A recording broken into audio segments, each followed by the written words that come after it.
Mark 10:17 பின்பு அவர் புறப்பட்டு வழியிலே போகையில் ஒருவன் ஓடி வந்து அவருக்கு முன்பாக முழங்கால் படியிட்டு, நல்ல போதகரே, நித்திய ஜீவனை சுதந்தரித்துக் கொள்ளும்படிக்கு நான் என்ன செய்ய வேண்டும் என்று கேட்டான். அதற்கு இயேசு, நீ என்னை நல்லவன் என்று சொல்வானேன்?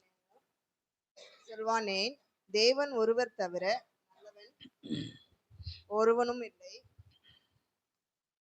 விபசாரம் செய்யாதிருப்பாயாக, கொலை செய்யாதிருப்பாயாக, களவு செய்யாதிருப்பாயாக, பொய் சாட்சி சொல்லாதிருப்பாயாக, வஞ்சனை செய்யாதிருப்பாயாக, உன் தகப்பனையும் உன் தாயையும் கனம் பண்ணுவாயாக என்கிற கற்பனைகளை அறிந்திருக்கிறாயே என்றார். அதற்கு அவன், போதகரே, இவைகளை எல்லாம் என் சிறு வயது முதல் கை கொண்டிருக்கிறேன் என்றான். இயேசு அவனை பார்த்து அவனிடத்தில் அன்பு கூர்ந்து, உன்னிடத்தில் ஒரு குறைவு உண்டு. நீ போய் உனக்கு உண்டானவைகள் எல்லாம் விற்று தரித்திரருக்கு கொடு, அப்பொழுது பரலோகத்தில் உனக்கு பொக்கிஷம் உண்டாயிருக்கும். பின்பு சிலுவையை எடுத்துக்கொண்டு என்னை பின்பற்றி வா என்றார். அப்புறம் அவன் மிகுந்த ஆஸ்தி உள்ளவனாய் இருந்தபடியால் இந்த வார்த்தை கேட்டு மனம் அடைந்து துக்கத்தோடு போய்விட்டான். ஆமென். ஹல்லேலூயா. கர்த்தருடைய பரிசுத்த நாமத்திற்கு ஸ்தோத்திரம் உண்டாவதாக.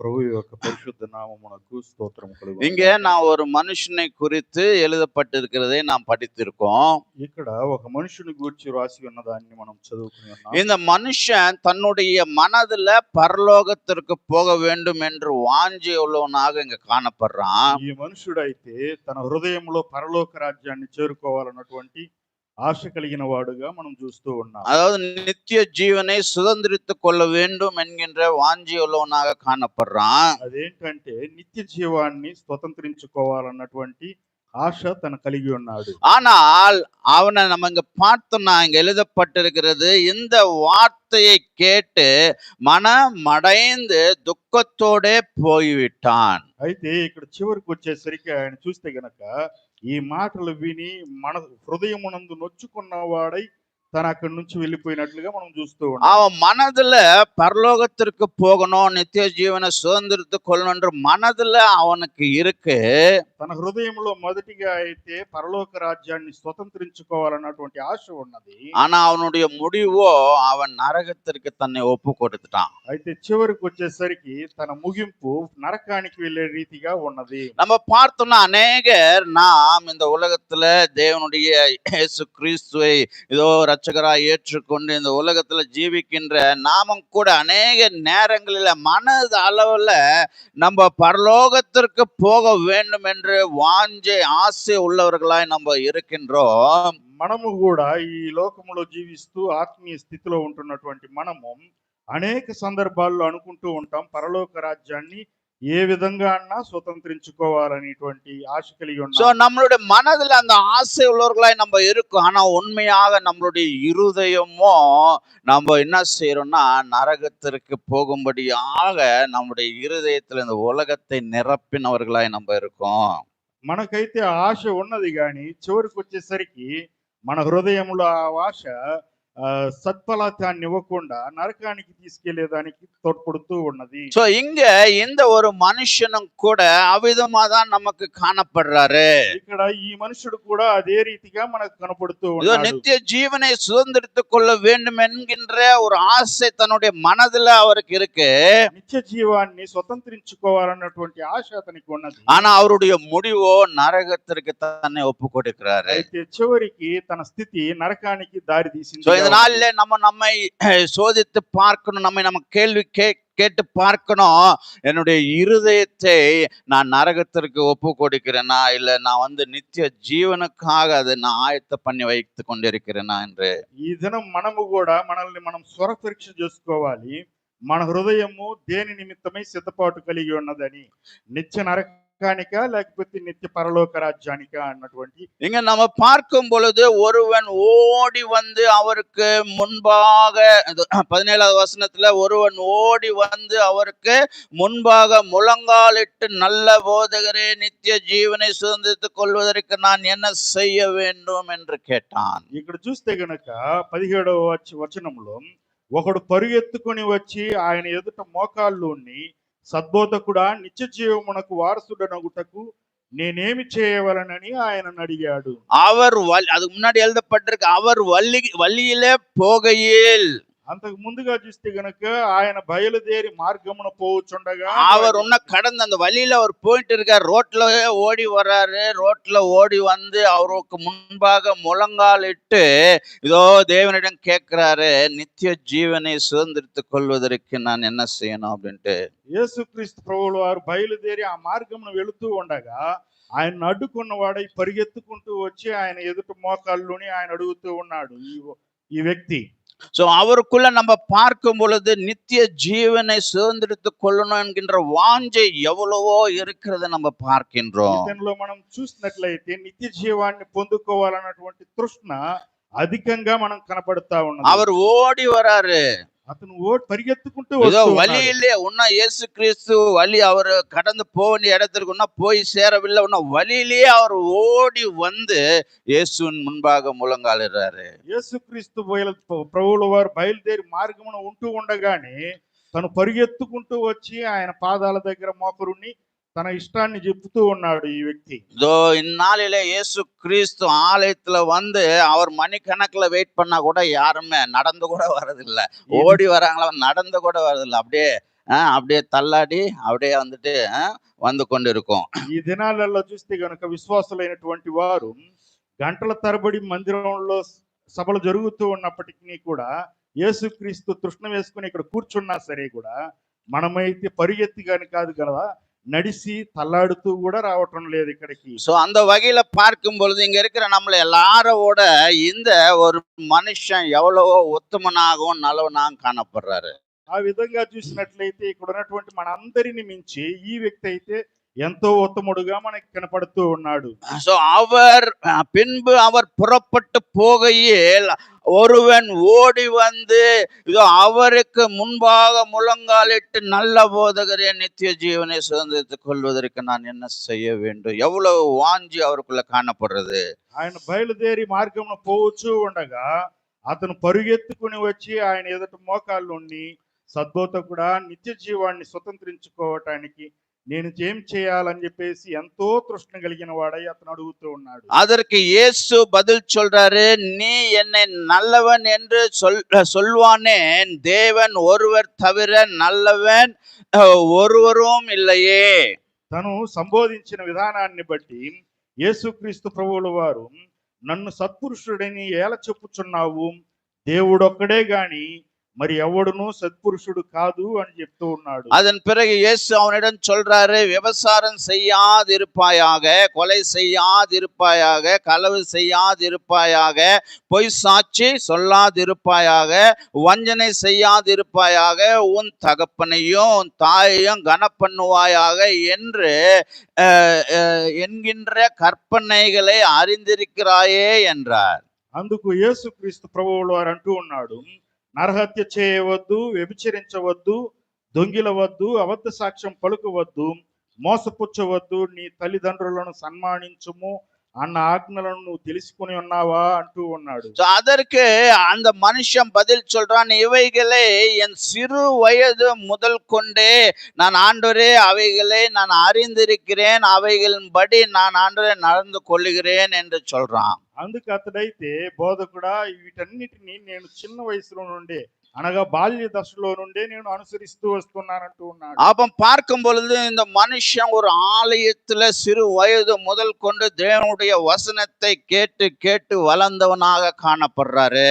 ఈ వచనాన్ని ఆధారం చేసుకుని చూస్తే గనుక ఆ వ్యక్తి చిన్న వయసులో నుంచే తన బాల్య దశలో నుండే మందిరములో ఒక్కొక్క నిమిషము గడుపుతూ జీవించిన వాడుగా మనం చూస్తూ ఉన్నాము. அதாவது சிறு வயது முதல் கொண்டே இந்த இந்த மனுஷ சிறு வயது முதல் கொண்டு அவர் சண்டே ஸ்கூல் ஆரம்பித்ததிலிருந்தே அவர் தேவனுடைய ஆலயத்திற்கு வந்து கொண்டிருந்தவராய் காணப்படுறாரு. అంటే తన చిన్న వయసు అనగా బాల్య దశలో నుండే అంటే గనక సండే స్కూల్ ప్రాయంలో నుంచే కూడా అతను விசுவாசமுள்ள பலப்படின வாடுగా మనం చూస్తూ ఉన్నాం. இந்த நாட்கள்ல நம்ம பார்த்தோம், அநேக சண்டே கிளாஸ் வந்து சண்டே ஸ்கூல் நம்ம சர்ச்சில் நடக்குது அப்படின்னு தெரிஞ்சா கூட நம்ம பிள்ளைகளை அனுப்புறது இல்ல.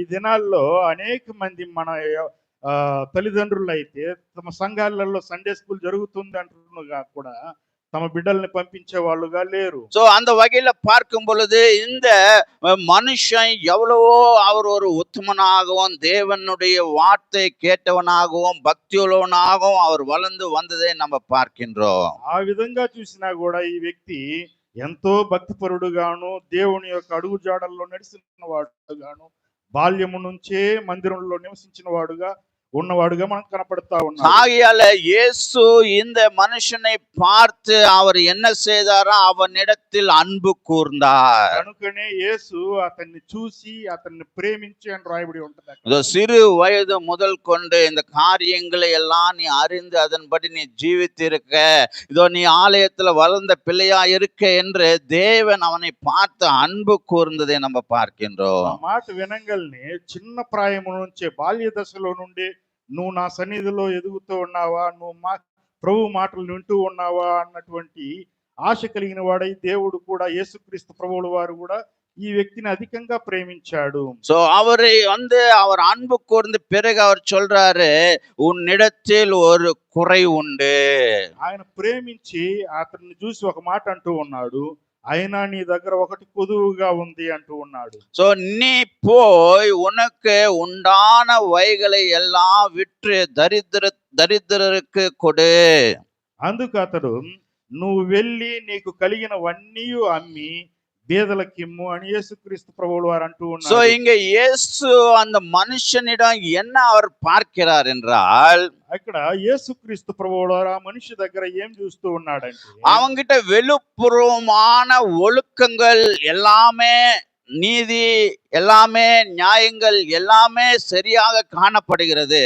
ఈ వ్యక్తిలో బాహ్యముగా చూస్తే గనక బాహ్యముగా అన్ని సక్రమముగానే ఉన్నాయి. అన్ని ధర్మశాస్త్రంలో రాయబడినటువంటి విధులన్నీ కూడా నడిపిస్తూనే ఉన్నాడు. சிறு வயது முதல் கொண்டு தேவனுடைய ஆலயத்துல வளர்ந்து வந்தான். చిన్న ప్రాయం నుంచే దేవుని మందిరంలో అతను ఎదుగుతూ వచ్చాడు. இதோ தேவனுடைய கட்டளைகளை அறிந்தவனாகவும் அவைகளை தன்னுடைய வாழ்க்கையில நிறைவேற்றினவனாகவும் காணப்படுறான். దేవుని న్యాయ విధులను ఎరిగిన వాడై ఆయన తన జీవితంలో వాటిని నెరవేర్చేవాడుగా కూడా ఉంటూ ఉన్నాడు. சோ வெளிப்புறமாக பார்க்கும் பொழுது இந்த மனுஷனுக்குள்ள எந்த ஒரு குறையும் இல்லை, எல்லாமே சரியாக இதோ நியாய பிரமாண புஸ்தகத்துல வேதத்துல என்ன எழுதிருக்கோ அவைகள் எல்லாம் அவர் சரியாக செய்கிறவராக காணப்படுறாரு. కనుక బాహ్యముగా చూస్తే గనుక ఆ వ్యక్తిలో ఏ దోషము లేదు.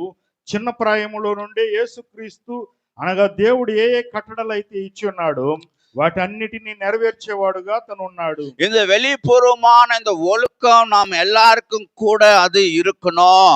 ఈ బాహ్య సంబంధమైనటువంటి ఈ ఒழுக்கம் మనం అందరం కూడా కలిగి ఉండాలి. క్రమశిక్షణ మనం అందరం కూడా కలిగి ఉండాలి. நாம் தேவனுடைய வார்த்தைகளை சிறு வயது முதல் கொண்டு நம்ம கேட்டு வளர்ந்து வருகிறவர்களாய் நாம் இருந்தோம் என்றால் நம்மளுடைய வெளிப்புறமான வாழ்க்கை அது எவ்வளவோ ஒழுக்கமாய் அது சீர்திருத்தப்படும். మనము చిన్న ప్రాయం నుండే దేవుని మందిరంలో కనపడుతూ ఆయన చెప్పేటువంటి మాటలను వింటూ ఆయన లేఖనాలు సారముగా మనము జీవిస్తూ ఉంటే బాహ్యముగా ఈ యొక్క క్రమశిక్షణ మనం మన జీవితాలలో వెలిగించే వారముగా ఉంటాము. இந்த நாட்களில் நம்ம பார்த்தோம்னா நாங்க கிறிஸ்துவர்கள் பரம்பரையா நாங்க கிறிஸ்துவ குடும்பம் என்று சொல்லிக்கொண்டு இருக்கிற அநேகருடைய வாழ்க்கை நம்ம பார்த்தோம்னா இந்த வெளிப்புறமான ஒழுக்கம் கொஞ்சமோ இல்லாம உலகத்தாரை விட மோசமான ஒரு ஜீவியத்தை ஜீவித்துக் கொண்டிருக்கிறார்கள். ఈ దినాలలో చూస్తే విశ్వాసులైనటువంటి మనలో ఉన్నటువంటి వారే, నేను క్రైస్తవుని, క్రీస్తు బిడ్డని, క్రైస్తవ కుటుంబంలో తరతరాలుగా జీవిస్తున్నటువంటి వాళ్ళం మేము అంటూనే కూడా బాహ్యంగా తన జీవితంలో ఎట్లాంటి క్రమశిక్షణ అనేది కనిపించేటువంటి బిడ్డలముగా లేకుండా ఉంటూ ఉండారు. సో యేసు క్రీస్తు நமக்கு இங்க என்ன கற்று தருகிறார் என்றார், అనగా యేసుక్రీస్తు ఈ వాక్య ద్వారా మనకు ఏం నేర్పిస్తూ ఉన్నాడు? இதோ வெளிப்புறமான ஒழுக்கம் நியாய பிரமாணங்கள் படி நீ ஜீவிக்க வேண்டிய ஜீவியம் உனக்கு இருக்கணும். న్యాయ ప్రమాణముల ప్రకారముగా అనగా న్యాయ విధుల ప్రకారముగా బాహ్యముగా నీవు క్రమశిక్షణ కలిగిన వాడవై ఉండాలని దేవుడు ఇక్కడ నేర్పిస్తూ அது ఉన్నాడు. மஸ்ட், அது கண்டிப்பாக இயேசு கிறிஸ்து தேவனை பின்பற்றுகிற நம்ம எல்லாருக்கும் அது கண்டிப்பா நம்மளுடைய வாழ்க்கையில இருக்கணும். అది ఖచ్చితముగా మనం అందరము కలిగి ఉండాలి మన జీవితాలలో. ஆனால் அது மாத்திரம் பத்தாது. అయితే అది ఒక్కటి మాత్రమే సరిపోదు ప్రియులారా. ஆனா நம்மளுடைய உள்ளத்துல மனம் திரும்புதல் இருக்க வேண்டும். వీటికి మించినదిగా మన హృదయములో మనసు తిప్పబడినదిగా ఉండాలి. மனம் திரும்புதல் என்றால் தேவனை நேசிக்கிற அன்பு நம்மளுடைய இருதயத்துல இருக்கணும். మారు మనస్సు అంటే దేవుని ప్రేమించేటువంటి ఆ ప్రేమ హృదయం మనలో இந்த ఉండాలి. உலகத்துல இருக்கிற அனைத்தையும் கூட நம்ம வெறுத்து தேவனை நேசிக்கிற அன்பு நமக்குள்ள இருக்கணும். ఈ ప్రపంచంలో ఉన్నటువంటి సమస్తాన్ని ద్వేషించి దేవుణ్ణి మాత్రమే ప్రేమించేటువంటి ఆ ప్రేమ హృదయం మనకు ఉండాలి. அந்த குறைதான் இந்த மனுஷனுக்குள்ள தேவன் நமக்கு எடுத்து காண்பிக்கிறார். ఆ యొక్క లోటుపాటునే ఈ మనిషిలో నుండి యేసుక్రీస్తు ప్రభువుల వారు మనకు చూపిస్తూ ఉన్నాడు. இந்த மனுஷன் வெளிப்புறமான எல்லா ஒழுக்கமும் அவனுக்குள்ள இருக்கு. ఈ మనుషునిలో అయితే బాహ్యముగా అన్ని క్రమశిక్షణ కలిగి ఉన్నాడు. ஆனா அவனுடைய இருதயத்துல அவன் இந்த உலகத்துல இருக்கிற ஆஸ்தி அந்தஸ்து இந்த உலகத்துல இருக்கிறவைகளை நிரப்பி வைத்து கொண்டிருக்கான். ஆனா அவனுடைய இருதயத்துல தேவனுடைய அன்பு அங்க நிரப்பப்படவில்லை. అయితే ఈ తన యొక్క హృదయములో చూస్తే గనుక ఈ లోక సంబంధమైనటువంటి అన్నిటినీ ఉన్నాయి గాని దేవుని ప్రేమ ఈ వ్యక్తిలో కనబడటం లేదు. இவனுக்குள்ள தேவனுடைய அன்பு இருந்தது என்றால் மற்றவங்களை அவன் அந்த அன்போடு நேசிக்கிறவனாய் அவன் இருந்திருப்பான். ఇతను గనక దేవుని ప్రేమను తన హృదయంలో కలిగి ఉండినట్లయితే అందరిని కూడా తన తోటి వారిని అందరిని కూడా ప్రేమపూర్వకంగా చూసేటువంటి వాడై ఉండేవాడు. சோ அவனுக்குள்ள தேவன் மேல கொஞ்சம் கூட அன்பு இல்லாதவனாக வெளிப்புறமான எல்லா ஒழுக்கமும் உடையவனாய் அவன் காணப்பட்டாராம். కనుక ఈ వ్యక్తి అయితే గనక తన హృదయంలో దేవుని ఎడల ప్రేమ లేదు, అయితే బాహ్యముగా అయితే అన్ని క్రమశిక్షణలను కలిగి ఉన్నాడు. சோ இதுதான் அவனுக்குள்ள இருக்கிற குறை என்று தேவன் எடுத்து காட்டுறாரு. దీన్నే దేవుడు అతనిలో ఉన్నటువంటి లోటుపాటు అనేసి యేసుక్రీస్తు ప్రభువుల వారు ఎత్తి చూపిస్తూ சோ ఉన్నారు. இங்க அமர்ந்திருக்கிற நாமும் கூட அநேகர் இந்த வெளிப்புறமான ஒழுக்கம் நம்ம கொண்டு, ஏனென்றால் சிறு வயது முதல் கொண்டு தேவனுடைய வார்த்தைகளை நம்ம கேட்டு வளர்கிற பிள்ளைகளாய் நம்ம இருக்கிறதுனால வெளிப்புறமான ஒழுக்கம் நமக்குள்ள காணப்படும். ఇక్కడ కూడా మనము ఇక్కడ పరిశుద్ధ గ్రంథ సంఘంలో చేర్చబడినటువంటి మనము ఈ బాహ్య సంబంధమైనటువంటి క్రమశిక్షణలన్నిటినీ మనం అగుపరుస్తూనే ఉండవచ్చును. ఎందుకంటే గత పూర్వకాలంలో నుంచి అనగా బాల్య దశలో నుండి సంఘములో ఆయన సన్నిధిలో మనం ఎదుగుతూ ఉన్నాము. ஆனா உள்புறமான தேவன் மேல் அன்பு, மனம் மாறுதல், மனம் திரும்புதல் நமக்குள்ள அது காணப்படணும் என்பதுதான் தேவனுடைய ஆசையா இருக்கு. அதுதான் நம்மளுடைய வாழ்க்கை நம்மை நித்திய ஜீவனை சுதந்திரித்து கொள்ள நம்மை வழி நடத்துகிறதா இருக்கு. అయితే మన హృదయములో ఒక మారు మనస్సు కలిగి ఉండాలనేసి యేసుక్రీస్తు ఇష్టపడుతూ ఉన్నాడు.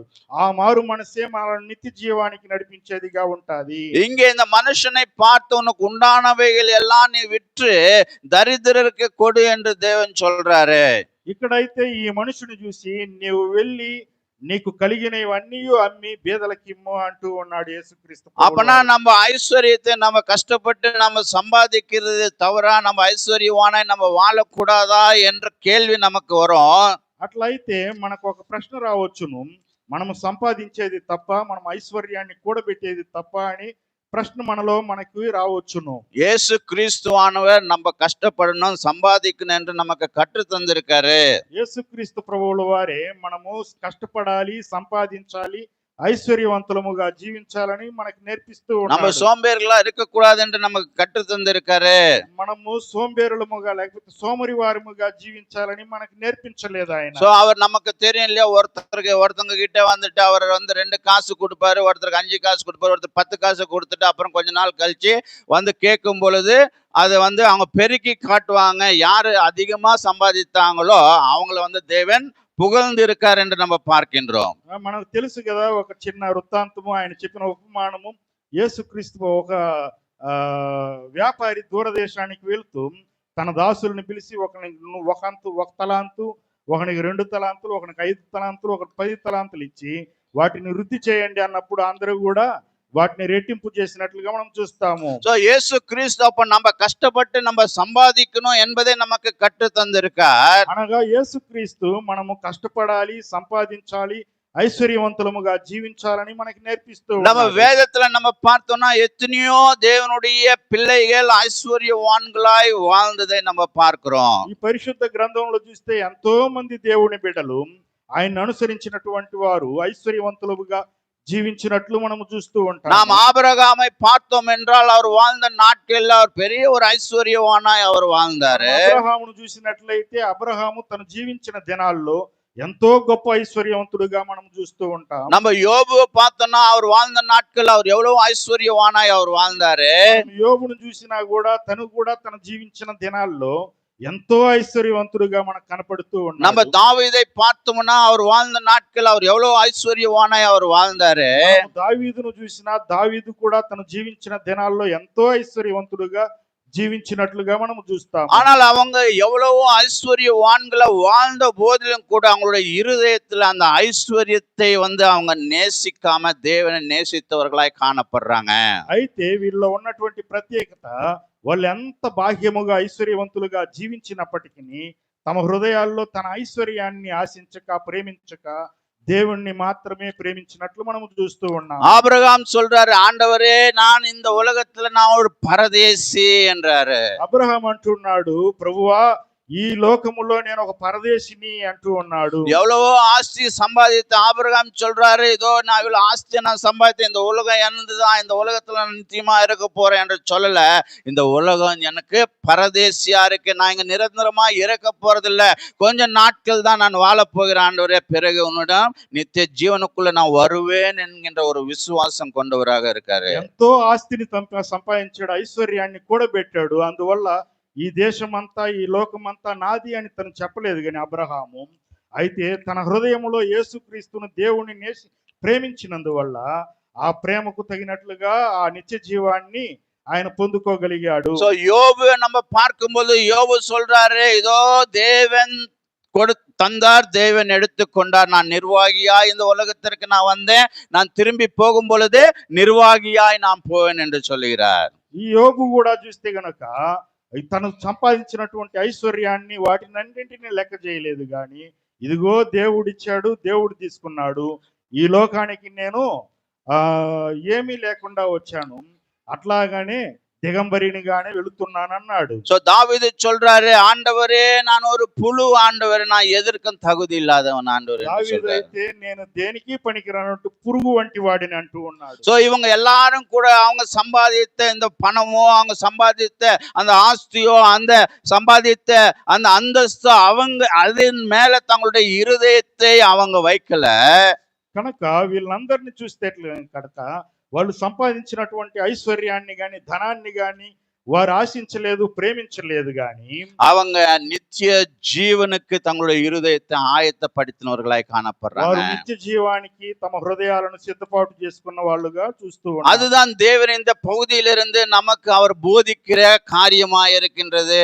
ఆ విషయాన్ని ఈ వాక్య భాగములో నుండి దేవుడు మనతో మాట్లాడి నేర్పించాలని ఇష్టపడుతున్నాడు. சோ நம்மளுடைய இருதயத்தை இதோ இந்த உலக ஐஸ்வர்யத்தையும் ஆஸ்தி அந்தஸ்தினால நம்ம நிரப்புகிறவர்களாய் நம்ம இருந்தோம் என்றால், எவ்வளவு ஒழுக்கமாக இதோ நியாய பிரமாணத்தின்படி நம்ம ஜீவித்தாலும் அது வெறுமையான ஒரு ஜீவியம் என்று தேவன் இங்க காண்பிக்கிறார். ఇక్కడ కూడా మనము కూడా మన హృదయంలో మనం సంపాదించుకున్నటువంటి ఆస్తిని అంతస్తులను వాటినన్నింటినీ మనము కలిగి ఉండి దేవుణ్ణి గనక ప్రేమించకుండా ఉంటే ఈ బాహ్యమైనటువంటి అన్ని క్రమశిక్షణలు ఉన్నా కూడా దేవునికి మనము ఇష్టలుగా ఉండలేము. இந்த மனுஷனை நம்ம பார்த்தோம்னா இவன் யாரோ உங்களை போல என்ன போல ஒரு சாதாரணமான மனுஷன் அல்ல.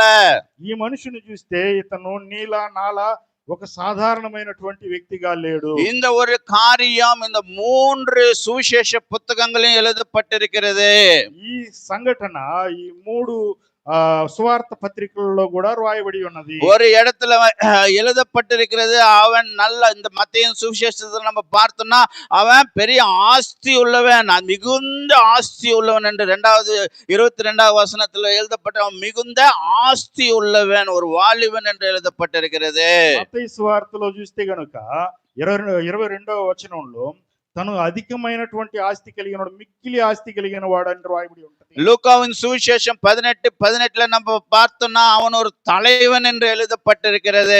లూకా సువార్త 18:18లో చూస్తే అతను ఒక నాయకుడు అని రాయబడి ఉంటది. சோ நம்ம பார்க்கிறோம் இவன் சிறு வயது முதல் கொண்டு ஏதோ தேவனுடைய நியாய பிரமாணங்களை அறிந்து அதன்படி ஒரு ஒழுக்கமான ஒரு ஜீவித்து ஒரு கௌரவத்தை சம்பாதித்தவனாக காணப்படுறான். ఇతన్ని చూస్తే గనుక ఇంకొకటి, తను బాల్య దశలో నుండే క్రమశిక్షణగా జీవించి తద్వారా గొప్ప పేరును తెచ్చుకున్నవాడుగా వ్యక్తిగా మనం చూస్తూ ఉన్నాము. இந்த காலத்துல நம்ம பார்த்தோம்னா நமக்கு கொஞ்சம் காசு சேர்ந்துட்டா போதும்.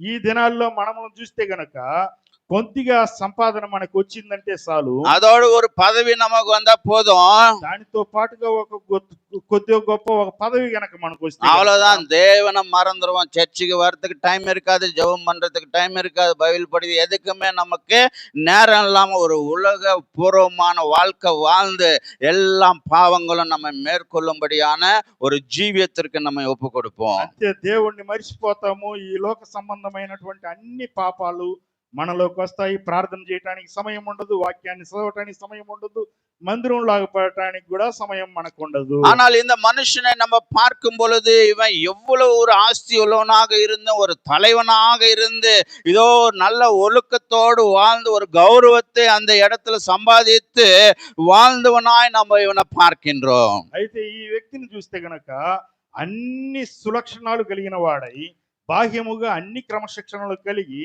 వాక్యానుసారంగా జీవించేటువంటి వ్యక్తిగా మనము ఇతన్ని చూస్తూ ఉన్నాము. ஆகையால் தான் இயேசு கிறிஸ்து அன்னார் அவரிடம் உன்னிடம் ஒரே ஒரு குறை இருக்குன்னு சொல்லியிருக்காரு. అందుకే యేసుక్రీస్తు ప్రభువుల వారు అయినా సరే నీ దగ్గర ఒక్క లోటు కనపడుతూ ఉన్నది.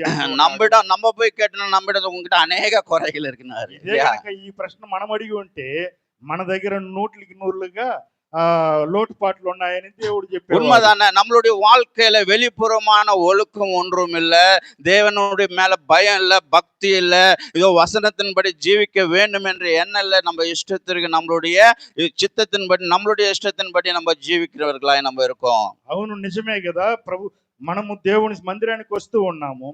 ఇతను కలిగినటువంటి బాహ్య క్రమశిక్షణలు ఏది కూడా మన జీవితంలో కలిగి ఉండలేదు. మనము இங்க நம்ம பார்த்தோம்னா இந்த ஒரு மனுஷன் அவன் நித்திய ஜீவனை சுதந்திரித்து கொள்ளணும் அப்படின்ற ஒரு எண்ணம் கொண்டவனாய், நல்ல எண்ணம் கொண்டவனாய் அவர் காணப்படுறாரு. వాక్య భాగంలో మనం చూసి నేర్చుకోవాల్సింది, తనైతే గనక నిత్య జీవాన్ని స్వతంత్రించుకోవాలన్నటువంటి మంచి దృక్పథముతో దేవుని దగ్గరకు వస్తూ ఉన్నాడు. இவன் இந்த வசனத்தை நல்லா அறிந்தவனாய் காணப்படுறான். ఇతను ఈ వచనాన్ని లేకపోతే ఈ వాక్య భాగాలని బాగా తెలుసుకున్నవాడుగా. మార్కిన్ సువిశేషం 8వ அதிகாரம் 36, 37 நம்ம பார்க்கும்போது, మార్కు సువార్త 8వ అధ్యాయము 36, 37 వచనాలను మనం చూస్తే గనుక, மனுஷன் உலகம் முழுவதையும் ஆதாயப்படுத்தி கொண்டாலும் தன் ஜீவனை நஷ்டப்படுத்தி கொண்டால் அவனுக்கு லாபம் என்ன?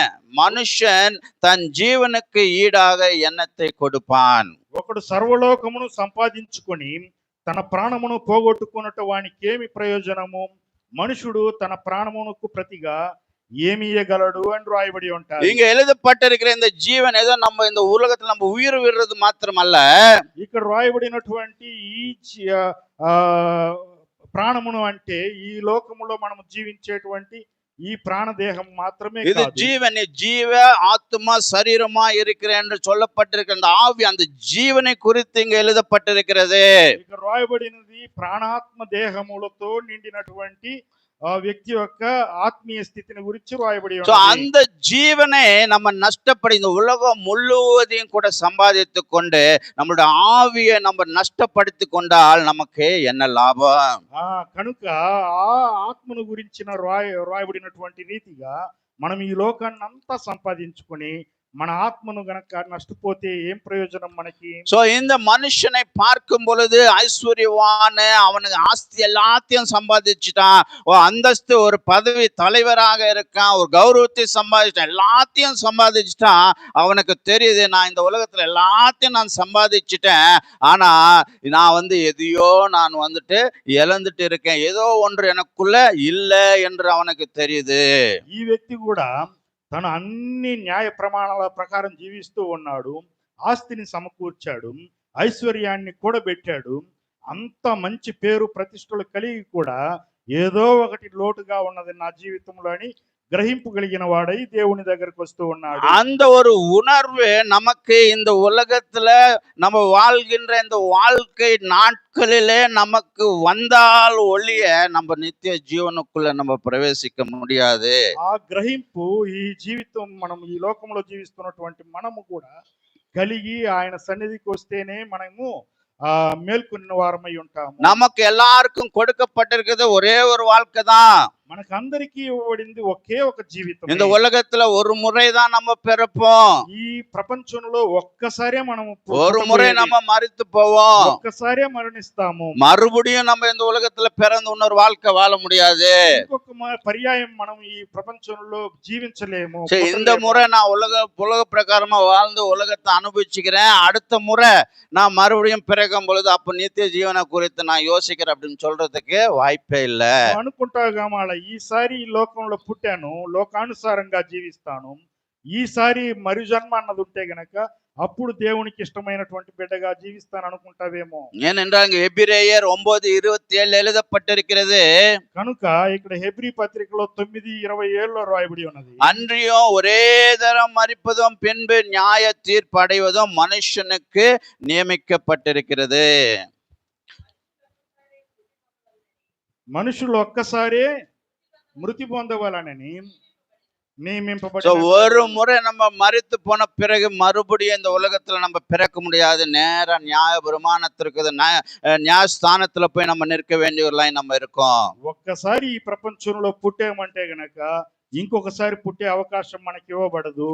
నేరుగా దేవుని యొక్క న్యాయ సింహాసనం ఎదుట హాజరు కావాల్సిన వారమై ఉన్నాం. ஆகையால இந்த உலகத்துல நமக்கு கொடுக்கப்பட்டிருக்க இந்த குறைந்த வாழ்க்கை நாட்களிலே நம்ம தெரிந்து கொள்ளணும், நம்ம உணரணும், இதோ நித்திய ஜீவனை சுதந்திரித்துக் கொள்ளும்படியாக என்னுடைய ஆவியை நான் ஆயத்தப்படுத்தியிருக்கின்றனா என்று. మనము ఈ లోకములో ఈ కొద్దిపాటి జీవితంలోనే మనం గ్రహించాలి, మనము దేవునికి ఇష్టపడేటువంటి ఆ నిత్య జీవాన్ని పొందుకునేటువంటి ఆ జీవితాన్ని నేను జీవిస్తున్నానా లేదా అని. இதோ இயேசு கிறிஸ்துவோடு சேர்ந்து 2 திருடர்கள் சிலுவையில் அறையப்பட்டாங்க. ఇదిగో యేసుక్రీస్తు ప్రభువుల వారితో చేర్చబడి ఇంకా 2 దొంగలు కూడా సిలువకు అటు ఇటుగా வேளாடதியப்பட்டாரு. இதோ அந்த ஒரு திருடன் அந்த கடைசி நேரங்கள் கடைசி நிமிஷங்களில் அவன் உணர்ந்து அவன் ஒரு பாவி, இதோ அவன் ஒரு பாவியாய் வாழ்ந்தன் என்று உணர்ந்து மனம் திரும்பி இயேசு கிறிஸ்து ரட்சகர் என்று அவன் அறிந்து கொண்டான். వారిలో ఒకడైతే చివరి గంటల్లో యేసుక్రీస్తుని స్వీకరించిన వాడై తనకు తానుగా గ్రహింపు కలిగిన వాడవై తను పాపిని అని ఆయన దగ్గర పాప క్షమాపణ పొందుకుంటూ ఉన్నాడు. ஆகையால இயேசு அவனை பார்த்து சொன்னாரு, இன்று நீ என்னோடு கூட பரதேசில இருப்பாய். అనుకునే యేసుక్రీస్తు ప్రభువుల వారు తనను చూసి అన్నాడు, ఈ రోజు నీవు నాతో కూడా పరదేశంలో ఉంటావని. அவன் எவ்வளவு ஒரு லக்கி பர்சன் இல்ல, ఎంత లక్కీ పర్సన్ కదా తను. அதே போல நாம் எல்லாரும் கூட லக்கியா இருந்துடலாம். கடைசி நேரத்துல ஐசியூல பெட்ல போய் படுக்கும் பொழுது கர்த்தாவே என்னை மன்னிச்சிடுங்க அப்படின்னு சொல்லலாம்னா நடக்காது. అదే రీతిగా మనము కూడా లక్కీగా ఉంటాం గామాల. చివరి దశలో ఐసీయూ రూమ్ లోకి వెళ్ళేసి పడక మీద పడుకొని ఆ క్షణంలో దేవుణ్ణి అడుగుదాము, నన్ను క్షమించు దేవా అని అనుకుంటారేమో. இதோ தேவன் நமக்கு எவ்வளவோ வாய்ப்பு தந்து கொண்டிருக்காரு. ఇదిగో దేవుడు మనకి ఎంతో అవకాశాన్ని ఇస్తూ ఉన్నాడు. இதோ இந்த நாட்களை நம்ம பார்த்தோம்னா டிவிகளில, இதோ யூடியூப்ல, இதோ தேவ செய்தி அநேக இடங்கள்ல போதிக்கப்பட்டு கொண்டே இருக்கிறது. దినాలలో టీవీలో గాని, యూట్యూబ్లో గాని, ఫేస్బుక్లలో గాని అనేక రీతులుగా దేవుడు తన దాసుల ద్వారా మనతో మాట్లాడుతూనే ఉన్నాడు. ஐயோ நம்ம இன்னும் கூட உணராதவர்களாக இன்னும் நம்மளுடைய இதோ இருதயத்தை ஆவியை நம்ம தேவனுடைய நித்திய ஜீவனுக்கு ஆயத்தப்படும்படியாக இதோ நம்ம அதை இதோ ஆயத்தப்படுத்தாம இதோ உலகத்தை நிரப்பினவர்களாய் நம்ம ஜீவித்து கொண்டிருந்தோம் என்றால், ఇదిగో మనము కూడా ఇంత వాక్యాన్ని వింటూ మనము సిద్ధపాటు కలిగిన వారము కాకుండా దేవునికి దూరంగా మన యొక్క స్థితి నిత్య జీవాన్ని ఎదుర్కోకుండా ఉంటూ ఉంటే గనక சோ நம்மளை விட இதோ ஒரு நஷ்டம் போகிறவர்கள் யாருமே இருக்க மாட்டாங்க. మనను మించినటువంటి నష్ట జాతకులు ఇంకొకళ్ళు ఉండరు. ஆகையால நம்ம இதோ விழித்து இருந்து நம்ம இதோ தேவனுடைய வார்த்தைகளை நம்மளுடைய இருதயத்துல இதோ பதித்து வைத்து கொண்டு இதோ மனம் திரும்பி, ஆண்டவரே இந்த உலகம் அல்ல ஐயா, உண்மை நான் நேசிக்கிறேன் என்கின்ற ஒரு உண்மையான அன்பு நம்மளுடைய இருதயத்துல நமக்கு காணப்பட வேண்டும். కనుక మనము కూడా మన హృదయాలలో నిద్ర మేల్కొనిన వారమై ఆయన మాటలను అంగీకరిస్తూ దేవుని ఇచ్చేటువంటి ఆ నిత్య జీవానికి వారసులమయ్యేదానికి మనల్ని మనము సిద్ధపాటు చేసుకొని ఆయన సన్నిధిలో ఆయన్ని ప్రేమించే వాళ్ళముగా జీవించాలి. இதோ இயேசு கிறிஸ்து சகையு கிட்ட வராரு. சகையுவே இறங்கி வா, என்று உன்னுடைய வீட்டுக்கு ரட்சிப்பு வந்திருக்கிறது. ఇదిగో యేసు క్రీస్తు జక్కయ్య దగ్గరికి వచ్చాడు.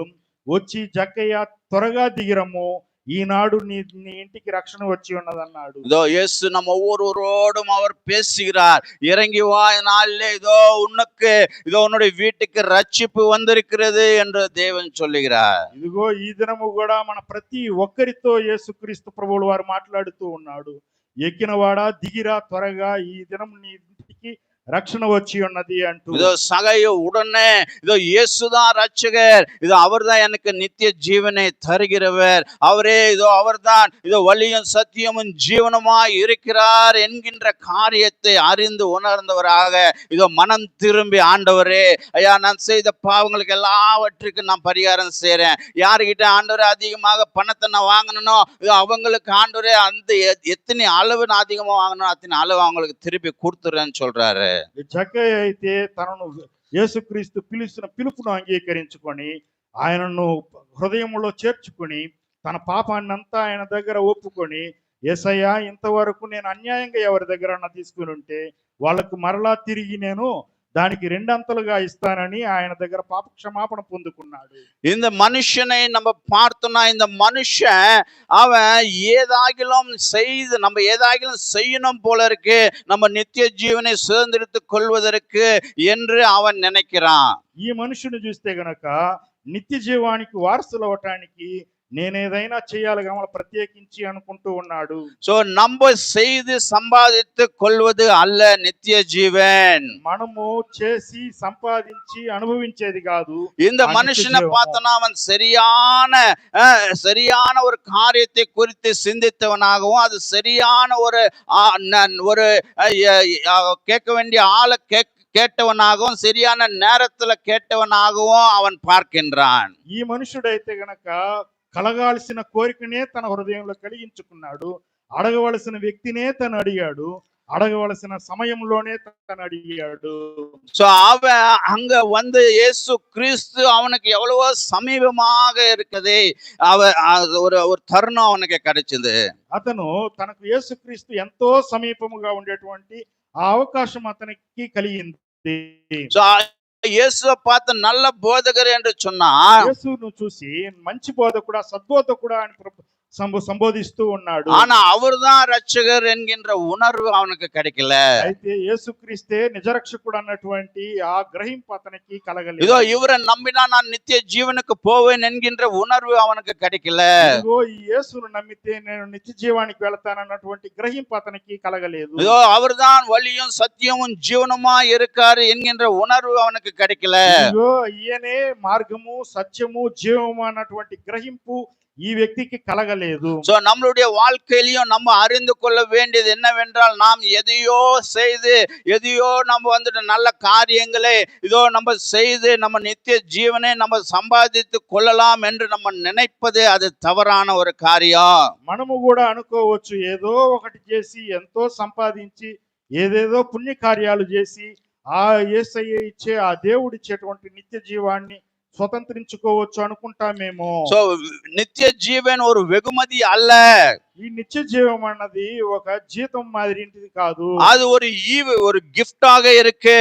అది ఒక బహుమానముగా ఉన్నది. அது தேவன் யாரையெல்லாம் விரும்புறாரோ அவங்களுக்கெல்லாம் அது இலவசமாக அவர் தருகிற காரியமா இருக்கு. అది దేవుడు ఎంత మందిని అయితే ప్రేమిస్తాడో వారికి అందరికీ ఫ్రీగా ఇచ్చేటువంటి గిఫ్ట్ గా లేకపోతే బహుమానముగా ఉన్నది. இதோ அவ்வளவு பாவியாய் வாழ்ந்த அந்த சகைவு கிட்ட இயேசு வந்து இன்று உன்னுடைய வீட்டுக்கு ரட்சிப்பு வந்திருக்கு என்று சொல்றாரு. చూసారా, జక్కయ్య అంత పాపములో జీవిస్తున్నా సరే ఆయన యేసుక్రీస్తు ఎతుక్కుంటూ వచ్చి, జక్కయ్య త్వరగా దిగిరమ్ము, ఈ రోజు నీ ఇంటికి రక్షణ వచ్చి ఉన్నది అన్నాడు. சோ சகையு நான் எதையோ செய்து அதை சம்பாதித்து கொள்ளணும் அப்படின்ட்டு சகையு நினைக்கல.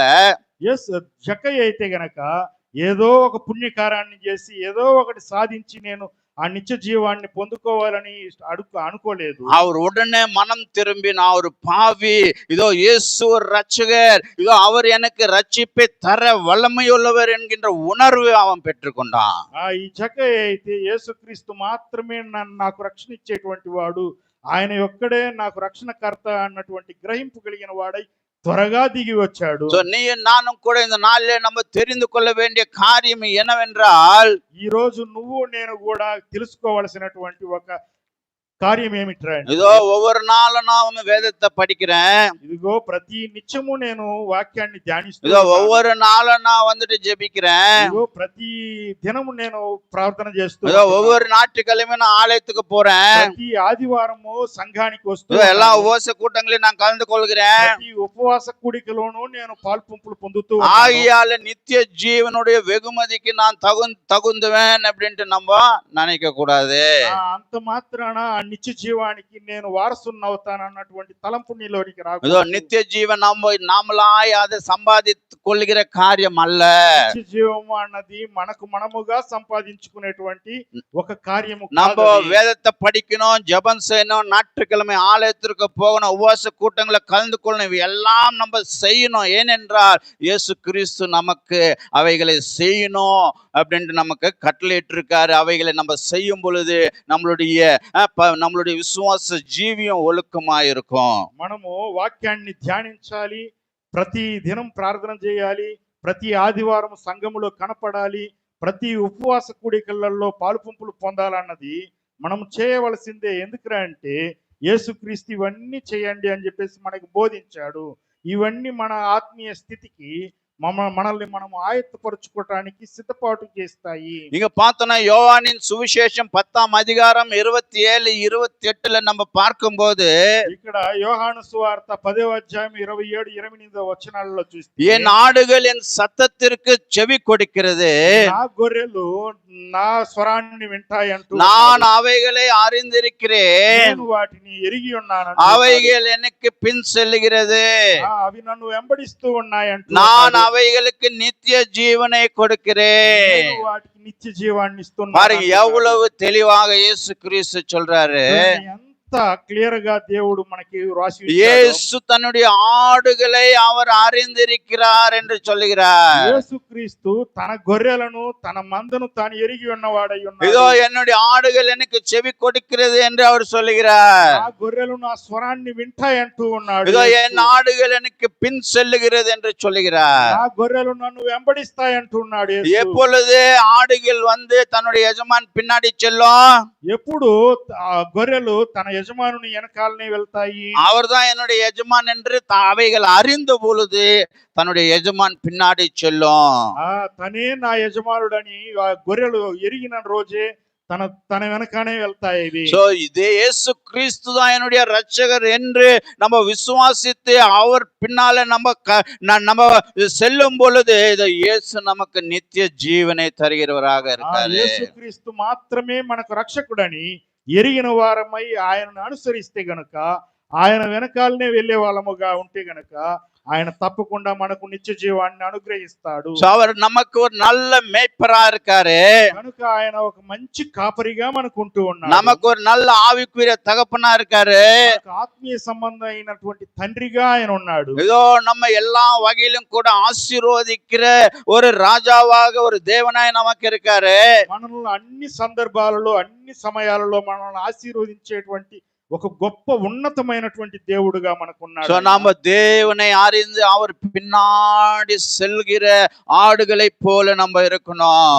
కనుక మనము దేవుణ్ణి ఎరిగిన వాళ్ళమై ఆయనను అనుసరించేటువంటి గొర్రెలముగా మనము జీవించాలి. சோ நம்ம எதையோ செய்து ஏதோ நீதி காரியங்களை செய்து தர்ம காரியங்களை செய்து இதோ நம்ம ஊழியங்களை தாங்கி இந்த மாதிரியான இதோ நல்ல காரியங்களை செய்து நித்திய ஜீவனை சம்பாதித்து கொள்ளலாம் என்கின்ற எண்ணம் தவறானது.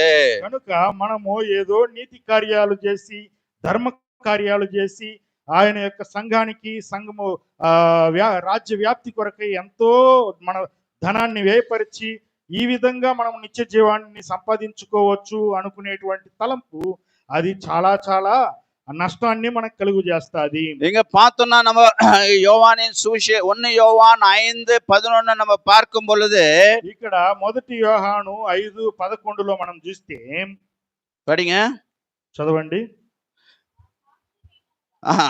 1 யோவான் 5:11 1 యోహాను தேவன் நமக்கு நித்திய ஜீவனை தந்திருக்கிறார். அந்த ஜீவன் அவருடைய குமாரனில் இருக்கிறது என்பதே அந்த சாட்சியாகும். தேவன் நமக்கு நித்திய ஜீவனை தந்திருக்கார். அந்த நித்திய ஜீவன் வேற எங்கேயுமே நமக்கு கிடைக்காது. நாம் எதையோ செய்து அதை நம்ம சம்பாதிச்சு கொள்ள முடியாது. அது நமக்கு எங்க இருக்கா? அவருடைய குமாரனுக்குள்ள இருக்கு. அவருடைய குமாரனை விசுவாசித்து ரட்சகராய் ஏற்றுக்கொண்ட உங்களுக்கு தான் நித்திய ஜீவன். దేవుడే మనకు నిత్య జీవాన్ని ఇచ్చేది. అది ఎక్కడో ఉండేది కాదు, యేసుక్రీస్తులో మాత్రమే ఉండేది. యేసుక్రీస్తును అనుసరిస్తేనే మనకు ఆ నిత్య జీవం ఇవ్వబడతాదని ఇక్కడ క్లియర్ గా రాయబడి ఉన్నది. நம்ம பார்த்தோம்னா எபேசியர் 2:8 அதிகாரத்தை நம்ம பார்க்கும் பொழுது మనం ఇక్కడ ఎఫెసీయులకు రాసిన పత్రిక 8:2లో చూస్తే படிப்பா. எபேசி கிருபையினாலே விசுவாசத்தை கொண்டு ரட்சிக்கப்பட்டீர்கள்.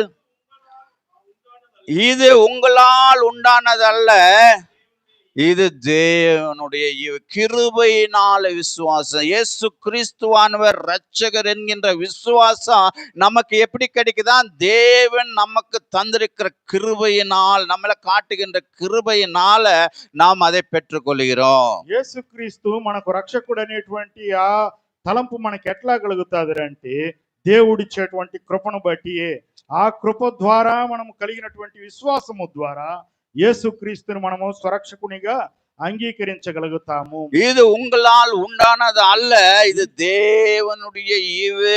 ఇది మీకు మీరుగా సంపాదించుకునేది కాదు, దేవుడిచ్చేటువంటి బహుమానం అది. தீத்து 3ஆம் அதிகாரம் 5ஆம் வசனத்தை நம்ம பார்த்தோம்னா, తీతు పత్రిక 3వ అధ్యాయము 15వ వచనంలో 5వ వచనంలో మనం చూస్తే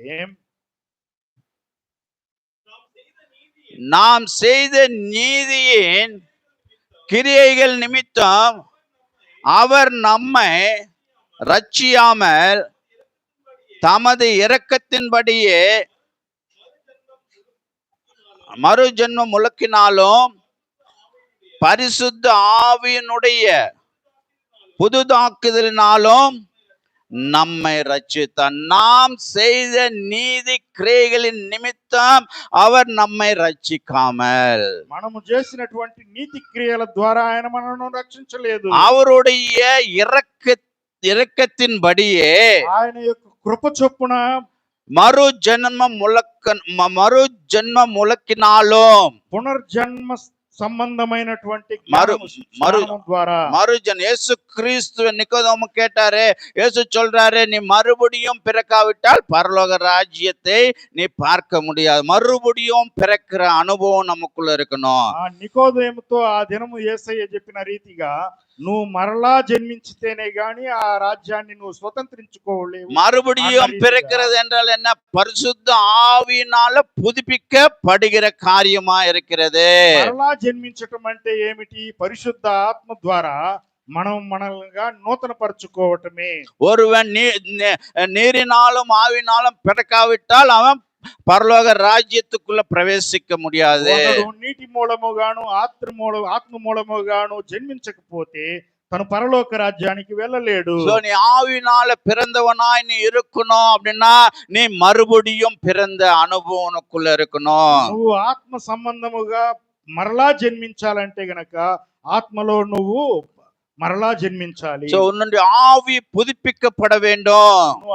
నీ ఆత్మ మరలా మరలా నూతన పరచబడాలి. ஏதோ பழைய காரியங்கள்லாம் கலற்றி போட்டு இதை புதிதான மனிதனை தரித்து கொண்டவனாய் நீ காணப்படணும். ఇదిగో ప్రాచీన స్వభావాన్ని నువ్వు తుడిచిపెట్టుకొని నూతన స్వభావాన్ని నువ్వు ధరించుకున్న వాడివై ఉండాలి. இதோ நம்ம பிலிப்பியர்ல நம்ம பார்த்தோம்னா ஒரு ஜெயிலின் அதிகாரி இதோ அவர் வந்துட்டு கேட்கிறாரு, பேதுருவிடம் வந்து கேட்கிறாரு, இதோ நான் வந்து நித்திய ஜீவனை நான் சுதந்திரத்துக் கொள்ளனா என்ன செய்யணும் அப்படின்ட்டு அங்க கேட்கும் பொழுது அவர் சொல்றாரு, நீ என்ன செய்ய வேண்டிய அவசியம் இல்ல, இயேசு ரட்சகர் என்று நீ விசுவாசித்தால் போதும், நீ நித்திய ஜீவனை சுதந்திரத்துக் கொள்ள முடியும். ఇక్కడ జైలు అధికారి ఒక అతను వచ్చేసి పేతురు దగ్గర అడుగుతూ ఉన్నాడు, నేను నిత్య జీవాన్ని పొందుకోవాలంటే ఏం చేయాలంటే, ఏమన్నా పుణ్యకార్యాలు చేయాలంటే నువ్వేది చేయనవసరం లేదు, యేసుక్రీస్తుని నువ్వు స్వరక్షకునిగా అంగీకరిస్తే చాలు, నీకు ఆ నిత్య జీవం ఇవ్వబడతాదని తను చెప్పినట్లుగా మనం చూడగలుగుతాం.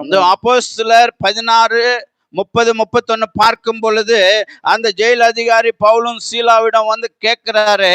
இங்க பாருங்க, அது படிங்க. 16:30-31. 16:30-31 అపొస్తలుల కార్యగ్రంథం చదవండి అమ్మా. అయ్యలారా, రక్షణ పొందుటకు నేనేమి చేయవలనని అడిగాను. అందుకు వారు, ప్రభువైన యేసునందు విశ్వాసం ఉంచుము, అప్పుడు నీవును నీ ఇంటి వారును రక్షణ పొందుదరని చెప్పి. படிப்பா தமிழ்ல. அதற்கு அவர்களை வெளியே அழைத்து வந்து, ஆண்டவர் மாறே, ரட்சிக்கப்படுவதற்கு நான் என்ன செய்ய வேண்டும் என்றான்.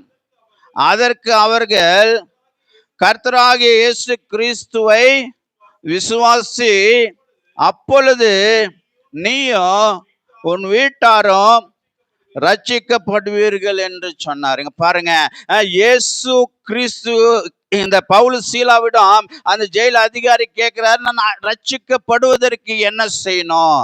ఇక్కడ జైలు అధికారి పౌలు శీలను చూస్తూ అడుగుతూ ఉన్నాడు, నేను రక్షించబడాలంటే ఏం చేయాలి అని. நீ ஒன்றும் செய்ய வேண்டிய அவசியம் இல்ல, உன் சார்புல இதுக்கு முன்பாகவே இயேசு கிறிஸ்துவானவர் செய்ய வேண்டிய எல்லாவற்றையும் அவர் செய்துட்டாரு. ఈ పౌలు శీలలు అయితే అంటున్నారు, నువ్వేది కూడా చేయనవసరం లేదు, నువ్వు చేయవలసిందంతా నీకు ప్రతిగా ఆ యేసుక్రీస్తు ప్రభువుల వారే ఆల్రెడీ చేసేసాడు. இதோ உன்னுடைய பாவத்தின் நிமித்தம் என்னுடைய பாவத்தின் நிமித்தம் அவர் நம்மளுடைய பாவங்களை சுமந்து பாடுகளை அனுபவித்து அவர் சிலுவையில அவர் மரித்து நமக்கு பாவ நிவாரணை நமக்கு தந்திருக்காரு. ఇదిగో నీ పాపముల కొరకు నా పాపముల కొరకు మనకు ముందుగానే ఆయన సిలువలో బలి అర్పణ గావించబడి మన పాపములకు నివృత్తిని కలిగించేసి ఉన్నాడు. ஆகையால நீ இப்பொழுது எந்த ஒரு பலிகளை கொடுப்பதோ இல்ல, நீ எதையோ நீ செய்ய வேண்டிய அவசியம் இல்ல. కనుక ఈ రోజుల్లో నువ్వు ఏ బలిని ఇవ్వటం గాని ఏదేదో పుణ్యకార్యాలు చేయటం గాని నీకు అవసరం లేదు. நீ செய்ய வேண்டிய காரியம் என்னவென்றால், இயேசு கிறிஸ்துவானவர் ரட்சகர் என்று நீ விசுவாசிக்க வேண்டும். చేయవలసినటువంటి ఒక్క కార్యం ఏమిట్రా అంటే, ఆ యేసుక్రీస్తే నాకు రక్షకుడు అన్నటువంటి గ్రహింపులోనికి నువ్వు రావాలి. இயேசு கிறிஸ்து ரட்சகர் என்கின்ற காரியம் என்ன என்று நம்ம பார்த்தோம். நம்முடைய பாவங்கள் நிமித்தம் அவர் சிலுவையில மரித்தாரு, 3வது நாள் உயிர் தெளிந்திருக்காரு.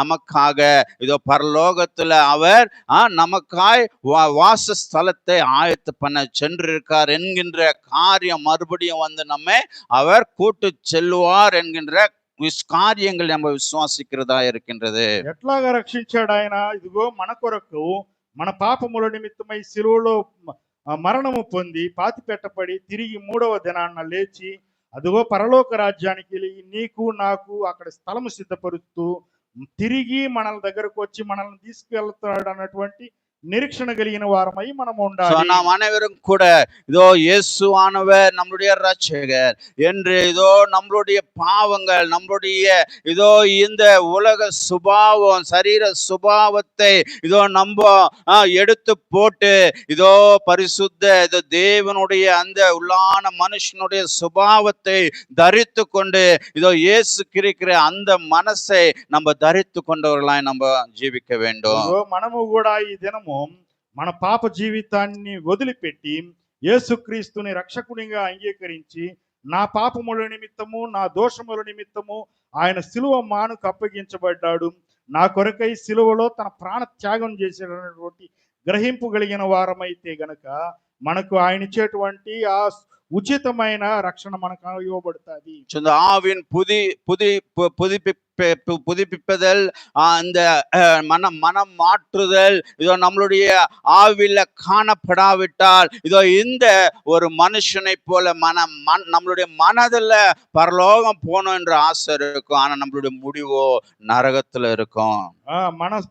మన అంతర్గతంలో ఎంతటి కోరిక ఉన్నా లేకపోతే యేసుక్రీస్తు దగ్గరికి వెళ్ళాలని లేకపోతే ఆ నిత్య జీవాన్ని మనం పొందుకోవాలని దాన్ని స్వతంత్రించుకోవాలనేటువంటి ఆశ ఉండి మాత్రమా మనలో ఉన్నటువంటి పాపాన్ని మనం తొలగించుకోకుండా యేసుక్రీస్తుని రక్షకునిగా అంగీకరించకుండా ఉంటే గనక అది సాధ్యపడనే పడదు. ஆகையால நாம் அனைவரும் கூட இதோ தேவனோட நம்ம ஒப்பு கொடுப்போம். ஆண்டவரே, இந்த உலகம் எனக்கு முக்கியம் அல்ல, இந்த உலகத்துல இருக்க ஆஸ்தி அந்தஸ்து ஐயா, இந்த உலகத்துல இருக்கிற பதவிகள் ஐயா, இந்த உலகத்துல இருக்கிற பெருமைகள் ஐயா, இந்த உலகத்துல இருக்கிற எதையும் கூட ஆண்டவரே என்னுடைய இருதயத்துல நான் இடத்தை கொடுக்க மாட்டேன், நான் நேசிக்க மாட்டேன். என்னுடைய இருதயம் முழுவதும் ஆண்டவரே உனக்கு தான். ஆண்டவரே, நீர் எப்பொழுது என்னை அழைப்பீரோ அப்போ நான் வர நான் ஆயத்தமா இருக்கேன் என்று இதோ இந்த தேவ பிள்ளைகள் வேதத்துல சொன்னதை போல நாம் சொல்லுகிற ஜீவியத்தை ஜீவிக்கிறவர்களாய் நாம் இருக்கணும். ఇదిగో మనము కూడా ఈ దినము దేవుణ్ణి సురక్షకునిగా అంగీకరించిన వారమై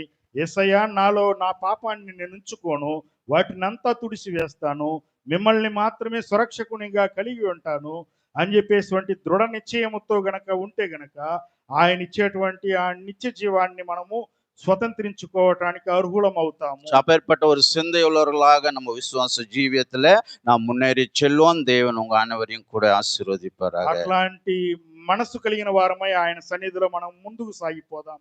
అట్లాంటి ధన్యతను ఆ పరిశుద్ధాత్మ దేవుడే మనకు అందరికీ అనుగ్రహించి నడిపిస్తాడు.